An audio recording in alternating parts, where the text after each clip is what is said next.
örülünk, hogy meglát. Most kezd el, és szátos tartsd a mikrofon, meg neki is tartsd oda, jó? Ja. Szia Andi, nagyon örülünk, hogy meglátogattál minket, az újpesti Ugró Gyula Tisza-szigetet. Itt dolgozunk most a pultoknál, és nagyon megköszönjük, hogyha mondanál nekünk pár szót. Az egyik ilyen fontos témakör, amivel nagyon sokan foglalkoznak manapság, bizonyára te is tudod, az az adócsökkentés.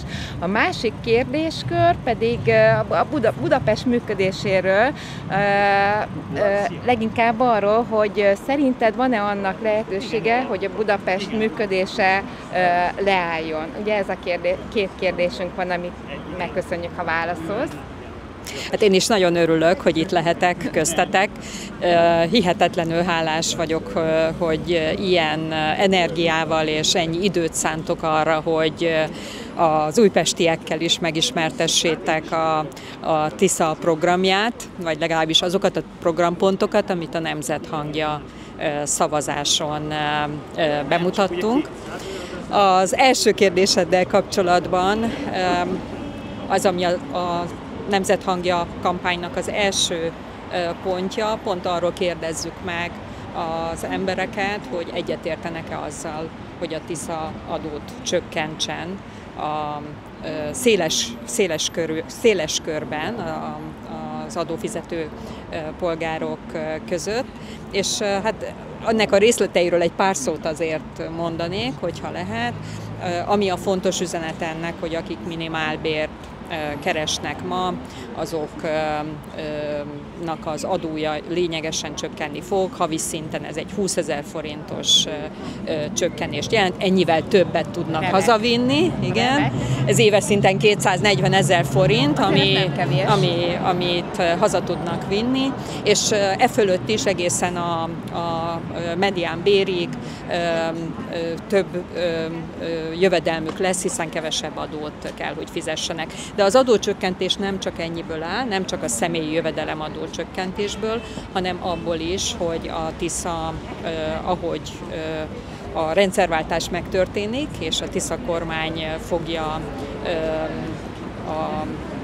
ezeket az intézkedéseket meghozni, az egészséges élelmiszerek áfáját egy lépcsőben 27%-ról 5%-ra viszi le, illetve a gyógyszerek és a tűzifa áfáját pedig 5%-ról 0%-ra, tehát nem lesz rajta áfa, pontosan azért, hogy ne azokon nyerészkedjen az állam, akik a legnehezebb helyzetben vannak. Ilyenek például a nyugdíjasok, ugye, akiknek lényeges részét a jövedelem vagy a nyugdíjuknak gyógyszerre kell, hogy költsék, vagy esetleg tűzifára, vagy pedig élelmiszerre. Ezek azonnal érezhető intézkedések lesznek, és egyértelműen, hogy egy jobb megélhetést biztosítanak. Elsősorban annak a körülbelül 3 millió embernek, aki viszonylag nehéz körülmények között él ma Magyarországon. A második kérdésedre válaszolva, hadd egészítsem még ki, mert nagyon-nagyon fontos üzenet, hogy senkinek nem fog emelkedni a jövedelemadója, viszont a szupergazdagoknak lesz egy vagyonadó, ami arra ad lehetőséget, hogy ezeket a jövedelem növekedéseket, illetve adócsökkentést, ezt lehessen kompenzálni ebből.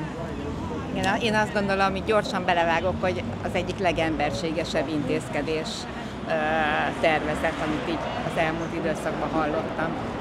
De nagyon fontos, hogy az elmúlt időszakban nagyon-nagyon szétnyílt az olló az alacsonyabb keresetűek és a nagyon-nagyon sok vagyont felhalmozók között, és ez az olló egyre szélesebb. Hát elképzelhető az, hogy az 1%-a az embereknek birtokolja a vagyon 30%-át. Tehát ez európai szinten is kimagasló, egy olyan vagyonkoncentráció jött létre, ami nem egészséges, és nem segíti azt, hogy egy élhető és emberséges ország tudjunk építeni, ezen szeretnénk változtatni. Nagyon köszönjük a válaszodat, és akkor a következő kérdés.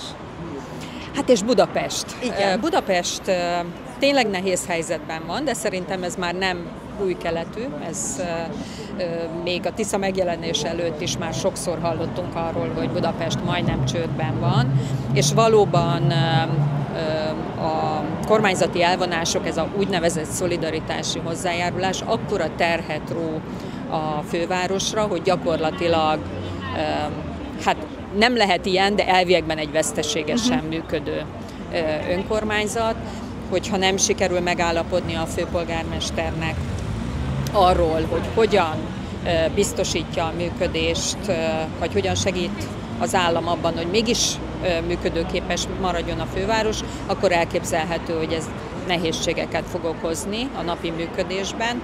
Én nagyon bízom abban, hogy ez nem fog megtörténni, ezt szerintem senki nem akarhatja, hogy a főváros közlekedése leálljon, vagy pedig a közszolgáltatások nem működjenek. Nagyon remélem, hogy ezt a jelenlegi kormányzat is belátja, hogy ekkora krízis nem okozhat a főváros életében, de ez gyakorlatilag a kormányzaton múlik, hogy milyen módon fogja biztosítani a forrásokat az önkormányzati szolgáltatások, a fővárosi önkormányzati szolgáltatások működtetéséhez. Nagyon köszönjük a választ, és sok erőt és kitartást kívánunk, mert hogy tudjuk, hogy ez egy nagyon nagy kihívás a munkátok során, úgyhogy hát hajrá és kitartás, és mindent köszönünk. Mi mindent meg fogunk tenni, hogy működőképes maradjon Budapest, ami csak a mi lehetőségeinken és felhatalmazásunkon múlik. Köszönöm szépen!